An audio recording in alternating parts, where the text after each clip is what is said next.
The 2-week wait symptoms, pregnant versus non-pregnant.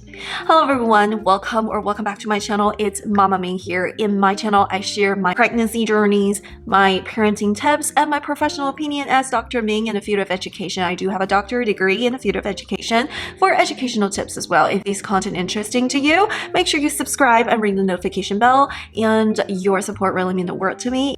And subscribe, join the fam. In today's video, I want to share with you my 2-week wait symptoms, pregnant versus when I was not pregnant. The symptoms are so similar, and I know the 2-week wait is so brutal. I don't know why God or the universe designed human this way. It's just, why do I have to experience it? The fact that of not knowing like you could or could not be pregnant, to me is very overwhelming. So I watch a lot of videos like this and they were very helpful, so I wanted to contribute to these content. If you watch previously my videos, I experienced a chemical pregnancy last month. I was pregnant for a few days, less than a week, and then I miscarried a baby, and that is actually 2 out of my 3 pregnancies. So I had 3 pregnancies so far.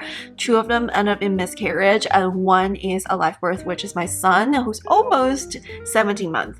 So last month we tried again, and I wrote down a lot of symptoms, and I was just like, maybe I'm pregnant. I just felt very pregnant last month, but hey, I wasn't pregnant, but I was experiencing a lot of the pregnancy symptoms in last month when I wasn't pregnant compared to the previous month in September that I was pregnant. And I really want to share my experience comparing the 2 months, because after my period came in October, I was like, okay, I can tell the difference, even though there's so many similar symptoms between pregnancy and PMS symptoms. Another thing that I wanted to do a disclaimer is I've had 2 miscarriages already. I have 2 miscarriages so far, and the cycle after miscarriage always had, at least personally, more severe PMS symptoms. So if you're watching this video and you've had a miscarriage maybe very recently, maybe the previous month, and if you're experiencing a lot of similar to pregnancy symptoms but you're not sure it's PMS or pregnancy symptoms, it could be PMS, but it's just way more severe. I usually don't have a lot of bad PMS symptoms. I didn't have cramps, I didn't have any issues, but the month after my miscarriage, I always experience mood swings, PMS, cramping, and like I just felt like the miscarriage did do something to my body that caused my next cycle, the PMS, was way more severe. So just some personal experience, and I did look it up. Apparently it's a thing that you may experience more severe PMS symptoms after a miscarriage, and also depending on what weeks that you miscarried, it may be a little bit different person to person, but I just want to do a disclaimer. Now let's talk about the pregnancy symptoms versus non-pregnant during the 2-week wait. In the month of September and in the month of October. In September, I was pregnant, and I knew I was pregnant, but I had this weird feeling that maybe something would go wrong because of just how I felt in a dream. So it did end up in miscarriage, but I did explain full-blown pregnancy symptoms for a few days. So let's talk about the month that I was pregnant that was not a symptom on the month that I wasn't pregnant. So the first thing that I experienced when I was pregnant was I felt that my boobs were bigger, versus the month that I wasn't pregnant, I felt the tingling sensations. I felt sore boobs. So you may be wondering, wait, you felt sore boobs on both, what's the difference? No, there was actually a difference. The month that I felt pregnant, I felt my boobs were fuller, like they were full, like they were about to burst type of thing, and my bras just felt very tight, but I didn't have any, like, it didn't hurt, it didn't feel too much of a tingling sensation, versus the month that I had the very severe PMS symptoms. I felt my boobs were sore and tingled, and it kind of hurt a little, but my bra were not as tight. My bra felt very loose. So that is a very, very subtle difference, because I felt the difference in my boobs in both months. But one month I felt like my boobs are about to pop off my bra, versus the other one on the month that I wasn't pregnant, I felt like my bra was really, really loose. And that was actually a hint that I wasn't pregnant the following month. And I've seen so many videos of people sharing like sore boobs, like, you know, when the water touched their boobs, it hurts their nipples, it hurts their boobs, it hurts the breast chest area. And I felt it in both months. Like in the month that I was pregnant, I felt the same. In a month I wasn't pregnant, 2-3 days before my period, I felt the same. But the difference is my cup size went up half of a size at least on the month that I was pregnant. So the next thing that I felt was that in the month I was pregnant was the fact that I felt more hungry and I felt more thirsty, versus in a month that I wasn't pregnant, I felt very bloated, which I also felt when I was pregnant, but the bloatedness actually makes me not want to eat much.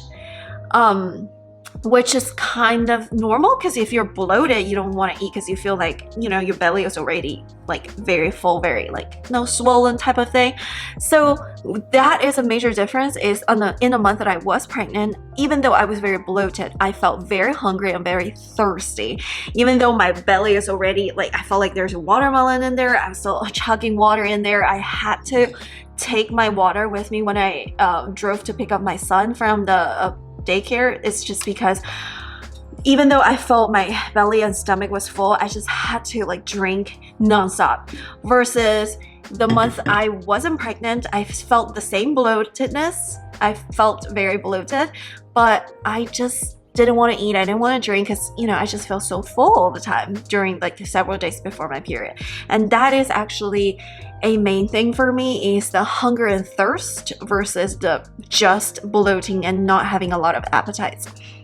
All right, so the third thing that was different was in the month that I was pregnant, I felt anxiety. And in the month that I wasn't pregnant, I felt irritated and sad. The mood swings. All right, so mood swings is a huge pregnancy symptoms, and I think we probably will all agree, like when we're pregnant, there's something going on with our hormones that makes us super emotional, and usually it causes some fight with our partner. It just causes different irritabilities and stuff like that. So in the month that I was pregnant, I was irritated too, but it's more of like anxious. Like I felt anxious, very anxious. Versus a month that I wasn't pregnant, I felt the same irritability, but I felt like I'm so mad, I'm so sad. It felt very, very differently. Granted that like everyone responds to the mood swings a little bit different, but one of the reasons what I felt why they were so different was when I was pregnant, my heart rate went up. So when my heart rate is higher, it just naturally makes me anxious. With the hormones and mood swing, it just make the anxiety go higher. Versus in the month that I wasn't pregnant, my heart rate was low. And during the PMS, I just felt very mad, very sad. I just felt like a little bit things can throw me off, but I didn't have a lot of energy, so I just felt like very irritated, but not as anxious because my heart rate was low. So that was one of the symptoms. So the next thing that I felt different was my cervix. I don't actually put my fingers into my cervix to feel it, but every single month I could actually feel my cervix, the position of my cervix. In a month that I was pregnant, I felt my cervix remained very high until I miscarried the baby. Versus the month that I wasn't pregnant, on the days that I was super close to my period coming, I felt like a tingling sensations throughout my like vagina. It feels like a lightning bolt, like that's the drop of my cervix going down, and just felt the pull from down there, my cervix. So I was like, okay, my period is gonna come because my cervix has dropped, ready to, you know, let go of the uterine lining. So that is another thing that I felt like, yep, not pregnant. Another thing that I felt different was that when I was pregnant, I felt that my vivid dreams were very scary. Versus when I wasn't pregnant, my vivid dreams were just very vivid. It feels like my daily life, like the stress and anxiety from daily life just reaped into my dream, but it was very realistic. Versus when I was pregnant, my vivid dream was very like dramatic and very scary, very weird vivid dreams. So I think that has something to do with my REM sleep, brain waves and stuff like that. But at the same time, I did notice I have vivid dreams in both, and I woke up in the middle of the both. But I felt like my dreams were way more scary and crazy when I was pregnant compared to when I was not pregnant. All right, so the next symptom that was very different was my resting heart rate. So I actually felt very pregnant last month, but I felt very pregnant until the end. I knew I wasn't pregnant, so I stopped testing. So one huge giveaway was my resting heart rate. So usually after implantation, my resting heart rate will go high. It will go from 59, 60, all the way to 70. So my resting heart rate will increase by 10 beats per minute after implantation happened. And that's usually how I found out I was pregnant. Versus the last month, I was like, oh, I had one day like that, but then it just dropped really late, which I had a theory I'll talk about later. And another thing is my basal body temperature. That one, it could be inconsistent depending on like the temperature of the room, the daily activities. But to me, I use my Apple Watch and it actually tracks my basal body temperature. And my basal temperature actually dropped 3 days before my period came, which is a telltale sign that I wasn't pregnant. In the past, if I was pregnant, there were days where it dropped, but then it will increase the next day. So the fact that it dropped inconsistently low 3 days before my missed period also was a telltale sign that, hey, I wasn't pregnant. Another thing that I felt like a little different, the month that I was pregnant, the month I wasn't, with my caffeine tolerant. So in both months, I was so tired. I was pregnant or I was PMSing. Regardless, I was so tired. I felt dizzy in both months. But the difference in the month that I was pregnant, I was so tired. So I tried to drink a little bit more coffee, but I was drinking coffee. I just felt like a little tiny bit of coffee, just my heart was beating out of my chest from drinking like 3 sips. Versus the month that I wasn't pregnant, when I drank coffee, I was like, oh, it didn't really do anything. I'm still tired. I'm still dizzy. I'm still not pregnant.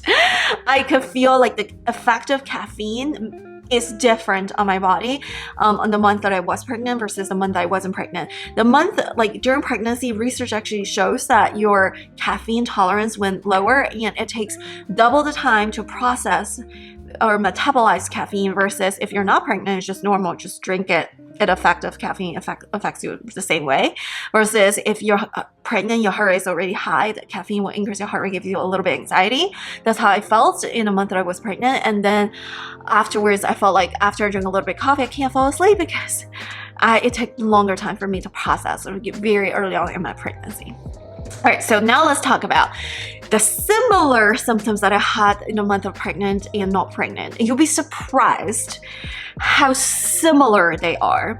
So in both months that pregnant versus non-pregnant, and I felt the ovulation. I had a little cramps on my left side. Both months I had the cramps on my left side, so I probably ovulated both on my left side cramps. And both months I started feeling bloated during the ovulation. I started feeling increased of urination during my ovulation, right after my ovulation. So I think these symptoms are because I was in my luteal phase, not because I was pregnant. So the left side cramp was the ovulation symptom. The little bit lower back pain was. The bloatedness was, I think, from progesterone. And it happened, the bloating happened about 3 to 4 DPO, which is a 3 to 4 day past ovulation. So about 3 to 4 days, I felt very bloated. All right, so in both months after ovulation, about 3 to 4 days, I started to have a little bit of migraines. The migraines is from progesterone. So in the month that I wasn't pregnant, I actually get worse migraine. I think part of it is probably because it's the cycle after my miscarriage. Like there's something going on with my hormone, and I had way more symptoms compared to my normal month that I wasn't pregnant. So I had more reactions to, like severe reactions to progesterone. It just felt like super bad migraines starting from, let me see, 7 DPO. DPO. Actually, starting from 6 DPO, I started to have period cramps, and I started to have vivid dreams. I started to pee at night. I started having congestions and running nose. I had cramps after drinking some cold coffee. I felt really, really hot in both of the months. Let's just say, like, all of these symptoms are because of progesterones. It's not because of the HCG. But I would say that in the month, I have a theory. In the month I wasn't pregnant, I felt like the implantation was happening because I started having cramps. Starting at 7 DPO is where the implantation usually happens. And the cramps actually stopped at 12 DPO. So from 7 DPO, 7-day past ovulation, to about 11, 12 days, I was cramping every single day, and it's on and off, on and off. So I was like, maybe this is implantation cramps. Maybe I was pregnant. I was getting very hopeful, but I wasn't. I tested after my cramps slowed down because I had cramps last month where I have implantation cramps too, but I was pregnant 3 days. Like I found out I was pregnant 2 days after I felt the implantation cramps. So I have a theory that in a month I wasn't pregnant. Actually, I conceived. The fertilization happened, the sperm went into the egg, and the egg traveled through my fallopian tubes towards my uterus, and the implantation started to happen, and it happened a little bit, but it failed to implant and just left my uterus. So I felt like maybe I was pregnant in the month that I wasn't pregnant. That's why I was feeling more symptoms rather than compared to normal. But did you know that according to research articles, at least one research paper actually estimate that 90% of the fertilized embryo fail to implant or develop further into a baby. So it was estimated by this research paper that about 90% of the pregnancy end up in failure if you include the fertilized eggs that failed to implant. So I think that was happening here in the second month, was probably due to the stress of traveling this month, probably due to maybe I had a miscarriage, my uterine lining wasn't very well, and maybe it was trying to implant in a very uncomfortable place. But regardless what it is, I think implantation tried to happen, but it just failed. That's why I was having implantation cramps. But anyways, if implantation failed, there is no way to know because you can't have any HCG in your urine unless the baby attached to your body and the HCG gets into your blood. So if the attachment didn't happen, really going to look at it. And then there is a tiny bit of amount of HCG produced by the actual embryo that's not in my blood.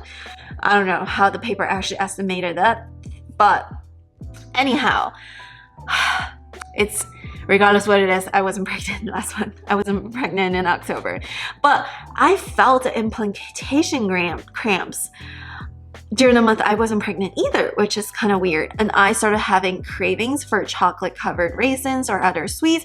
I started having cravings after 8 DPO in both of the month. So both of the month I started having weird cravings.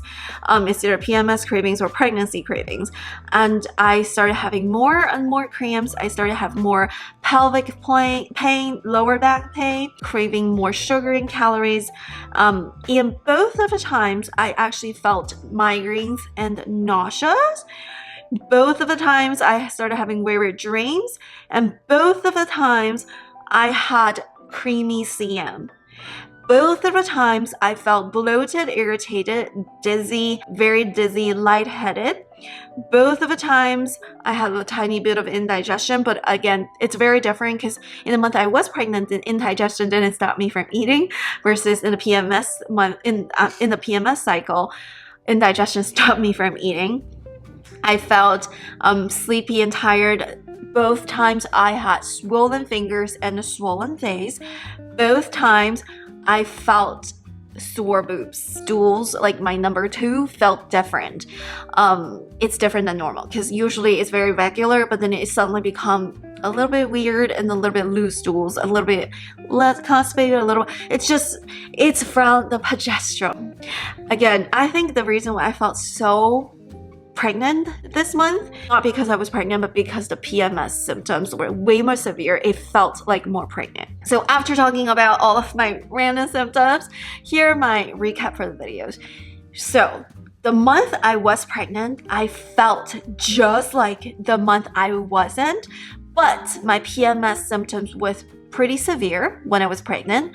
And the second thing is, even though it was severe, I responded the PMS symptoms differently. When I felt bloated, indigestion, I still ate a lot. I still tried to drink a lot. Constant, like, extreme thirst was one. Both times I felt sore boobs, but the month I was pregnant, I was half of a cup size bigger. I felt like my bras were too small. Just suddenly it just got small. In the month I was pregnant, I felt hot and I sustained feeling really hot, versus the month I wasn't pregnant, I felt hot and cold, hot and cold, hot and cold. That was one of the symptoms. So, but I felt very different, and both times I had mood swings, but the month I was pregnant, I felt more anxious due to the increased heart rate, whereas the month I wasn't pregnant, I just felt mood swings, sad and mad. All right, in the month I wasn't pregnant, I was feeling all of the pregnancy symptoms. I was feeling the ovulation symptoms. I was feeling implantation symptoms. So remember, you could have a fertilized egg that failed to implant, and you still had the implantation symptoms. Just because it failed to implant doesn't mean it didn't try to implant. So I had implantation cramps, and I felt migraines. I felt nauseous. Both times I felt migraines and nauseous. Both times I had mood swings. Both times I had sore boobs. Both times I felt dizzy. Both times I felt lightheaded. Both times I had no energy to do anything else. Both times I felt very hot. But the difference is, when the month I wasn't pregnant, is my heart rate, my resting heart rate, it decreased towards the end. My basal body temperature dropped towards the end. I felt the mood swings were flowing more about low energy rather than like anxious. And I felt way more pregnant in the month that I wasn't pregnant. Let me just tell you that. It was just crazy. So yeah, that's it for today's video. I hope this video can be helpful to you as well. I watched one of these videos like this, and it was so helpful because I just felt very pregnant last month. But after I watched the video, I was like, okay, it's important to be realistic and know what my expectations is for the month, so I don't feel this big happiness. Okay, I felt I was pregnant and then, oh, I wasn't. You know, like, I hate that. And another thing is, I read that a lot of women, they tested positive very, very late. They started like, my first positive was like 3 days after I missed period. My first positive was like 17 DPO or something like that. So I think just to be a little bit cautious over those videos like that, because I was watching a lot of these videos that they were like using an app. So one of the things that my doctors were talking about is, do not use an app if you're trying to conceive. Okay, it's not because you don't use the app to log anything. Like, I use an app too. I use my Apple app. I use my Apple app to log all of my symptoms, log all of my dates, but I used a ovulation kit to pinpoint which a day or between the 2 days that I ovulated. My app actually is attached to a wearable, so if you want to use the app, try to use your Fitbit or Apple Watch app where it's attached to a wearable where you can monitor your heart rate, your wrist temperature, and those data were way more helpful. So I pinpointed that I ovulated on cycle day 14, maybe 15, because my basal temperature rised after 15. But again, it's very easy to pinpoint which days or between the which 2 days that you ovulated if you use the ovulation kit and you track your basal body temperature. So if you do that, usually the implantation happens between 6 and 12 DPO, and usually by the time it's 14 DPO, you should be able to at least have a faint positive test. People who don't have a positive test until 17 DPO, 18 DPO, most likely it's because they didn't ovulate on days they thought they ovulated.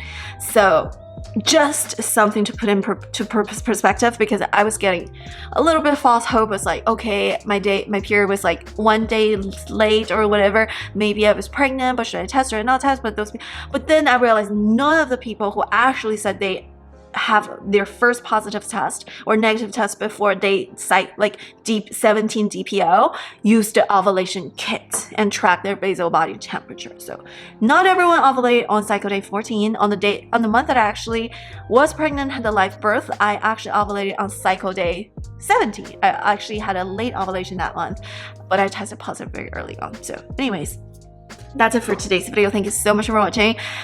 I guess I'm still not pregnant, so we're still trying. We're scheduled some acupuncture this week, and I think the fact that we had an early miscarriage means that we can get pregnant, but we're still trying, so wish me luck. And if you're trying to conceive, wish you the best luck as well. And comment down below what are your symptoms, pregnant versus non-pregnant. You could be the opposite of mine, so share your symptoms, share your opinions, share your experience with everyone else. I really appreciate your support. That's it for today. Thumbs up and make sure you subscribe to this channel, and I will see you in the next one. Bye bye. Happy trying.